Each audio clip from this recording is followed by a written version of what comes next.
CX Pulse podcast. I'm your host, Amelia Rose Earhart. On today's show, we dive into the big topic of the renaissance of contact centers. And our guest expert today is Oru Mohiuddin, the Senior Research Manager and Enterprise Communications and Collaboration at IDC. So Oru, welcome to the show.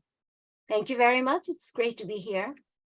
We're excited to get your perspective on really a lot of different topics within the contact center. But as we start things off, why don't you describe the characteristics of today's consumers and the big opportunities that they're bringing to the contact center with all the different, directions they're coming from? Yeah, definitely. So basically, the main characteristic of today's customers is that they're less accepting. That means that if they're not happy with the service, if it is not up to the expected level, then they will switch to an alternative brand.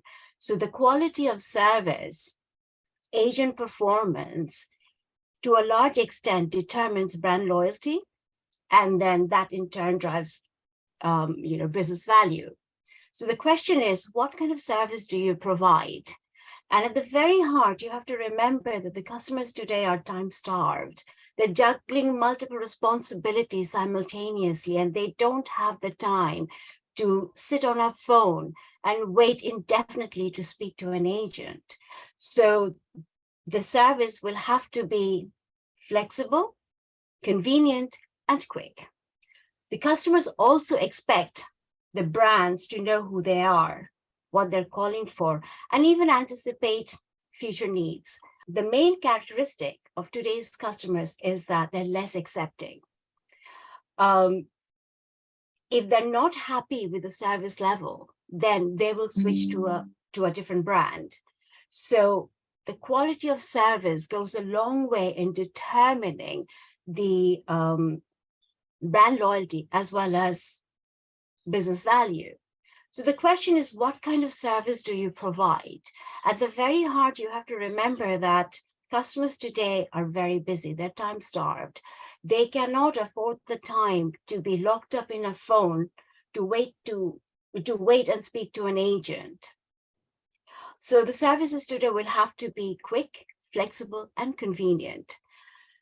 Customers also expect brands to know who they are, what they're calling for, and as well as what the future needs are. So the monochromatic format of the conventional contact centers are fast fading. Today, it's a dynamic space where customers and agents interact with one another in a personal way in many different ways. And this can be using different devices and interacting over different channels. And it is this variety in terms of the different ways the interactions go on is what brings opportunities to contact centers. It can be about investing in AI to make the services smarter. It is also about adding new channels, expanding existing channels, but also refining them. So yeah, a lot of different things happening in the contact center, and that brings a lot of different opportunities. Yeah, it sounds like we've almost in the contact center stayed with that trope of the customer is always right? Because we know that they can so easily go to another option and lose their business in turn. So, well, with all the digital channels and different varieties of ways a customer can get in contact with an organization, how can we track that performance to really know that we're making the right changes in the right areas? Yeah, no, Amelia, you're absolutely right.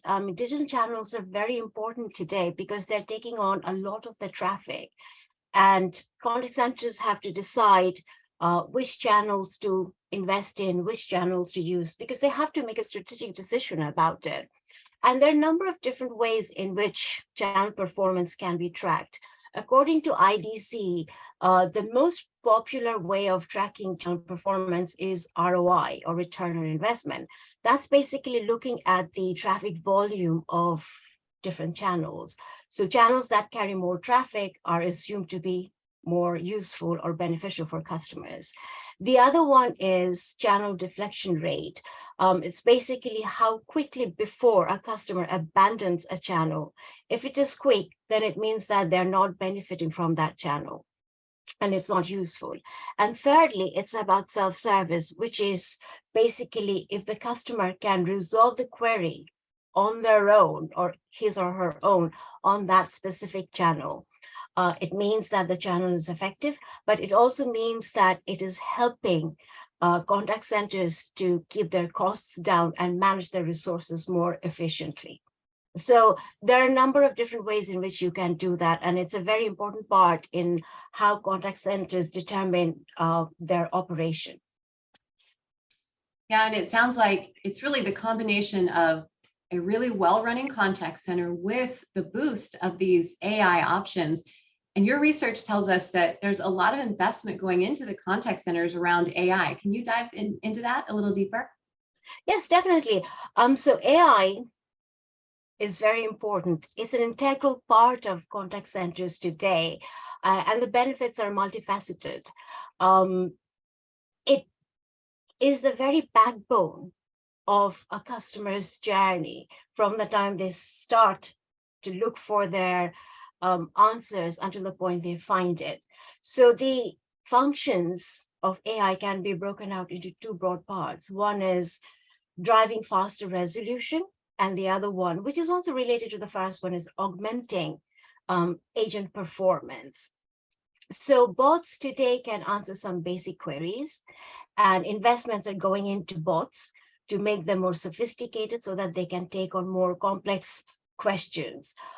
Bots also help to retain that experience when customer is making the journey, moving from one channel to the other channel, by retaining their customer identity and the interaction history.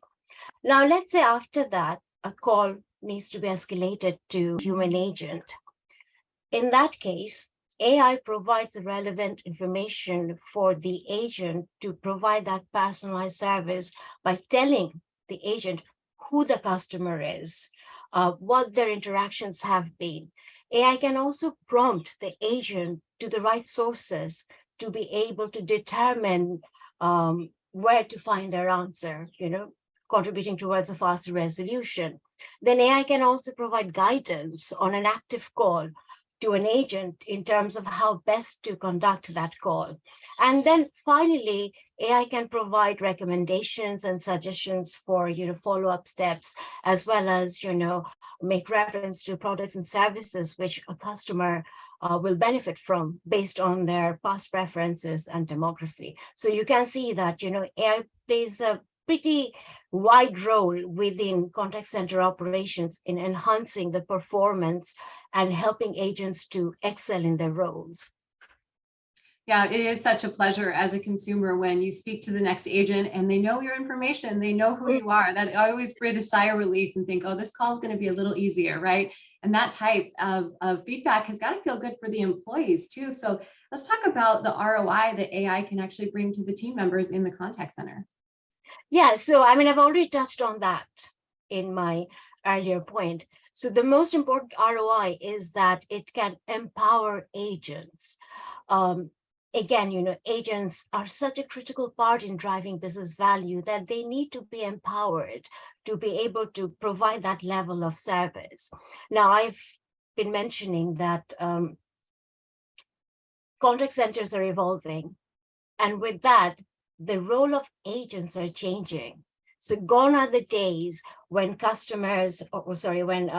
agents would read a script when they're answering a client query. Now they need to use their judgment, problem-solving skills. They have to think on their feet in order to drive that level of satisfaction. Now, what this means that they need to know who the customer is, what they're calling about, where to find the answer, and how to conduct a call, and even make recommendations, anticipate their future needs, and make necessary recommendations. And all these functions can be supported by AI. So in the process, AI is not only helping agents to rise up to the challenges of modern day contact centers, but also excel in their roles, perform better, be augmented in what they do. And this is something that AI can drive. Absolutely. That all makes a lot of sense to me. Boy, if you could tell us the top 3 indicators, the top few performance indicators that contact centers can track to really know if these changes are making a difference, right? What would you keep an eye out for? Right. So there are quite different things. I mean, I think one of the most important things is being able to determine the performance of agents, right? Whether they're performing well or not. And contact centers have been using a number of different KPIs to do that. But we need to bear in mind that as the contact centers evolve and the roles of agents change, some of the conventional KPIs are not relevant anymore.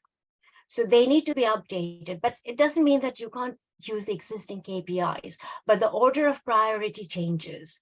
So two of the most important KPIs that are useful or effective in today's context are fast contact resolution and average handling time. So fast contact resolution means that being able to address a client query without needing to follow up that call. So it's done on that call at that point of contact. And the second one is average handling time, which basically shows how long it took in order to resolve that query. So if you combine them both, it kind of shows you how effectively and efficiently that call was handled. And as I've mentioned, because time is of great essence, customers are really happy when that query is resolved quickly and in a simple way. So that is an important aspect of measuring performance. But also I mentioned, going back to my earlier point, that some of the KPIs need to be updated. For example, as I said, agents need to be able to think on their feet. They have to have good interpersonal skills. These are some KPIs that need to be measured and incorporated into how their performances are tracked. And from that perspective, we need some new KPIs that measure these. Or as we start to wrap things up, why don't you let us know the three things that really describe the best possible scenario for the future of contact centers and what we can strive for? Yeah. So the three most important aspects of future contact centers would be smart, convenient, and flexible. Now, what do I mean by that? So smart basically means having the underlying intelligence to perform better. And this is driven by AI. I've already given some examples of smart contact center services. It's about providing agents information relating to customer identity, the nature of their call, or even helping agents during the course of the call in terms of how best to conduct it, or giving recommendations in terms of follow-up actions. So it's about, having that intelligence to do something better. In terms of flexible, it means that having the option to choose from different modalities based on the customer's personal circumstances. It's being able to use either asynchronous channels such as texting or messaging, or being able to call a human agent. Now, if it is a situation where the customer wants to carry on with their daily activities while interacting with the agent, they use asynchronous channels. But if they feel that it requires human intervention, then they should be able to call an agent. Now, in terms of convenient, it relates to flexibility as well, but it's more about being able to use different devices. I've mentioned that customers no longer have the time to be on a phone for an indefinite period. They want to be able to go about their daily lives, not have it disrupted to speak to an agent. And in that case, it's more the mobile phone over a landline phone. So what we have seen so far is that there have been some impressive strides in terms of mobile compatibility and offering customers a wide array of channels. Where we see more investment or further refinement is in making contact centers smarter by driving AI and the underlying intelligence. A wonderful perspective. Smart, flexible, and convenient. Those are traits we can all strive for, right? Yes. Well, Oru, as we wrap up, why don't you let the listeners know where they can learn more about you as well as IDC? Right. So I lead the European Unified Communications Collaboration Research. So if you subscribe to IDC European UCC, you can find my research on contact center. Wonderful. Thanks for joining us on the show. Thank you so much for joining us on the CX Pulse podcast. Stay tuned for upcoming episodes. And if you enjoyed today's episode, please subscribe and leave a 5-star review. This podcast is brought to you by NICE, the world's leading cloud CX platform. Go to nice.com to learn more about our innovative and comprehensive end-to-end CX solutions. That's nice.com.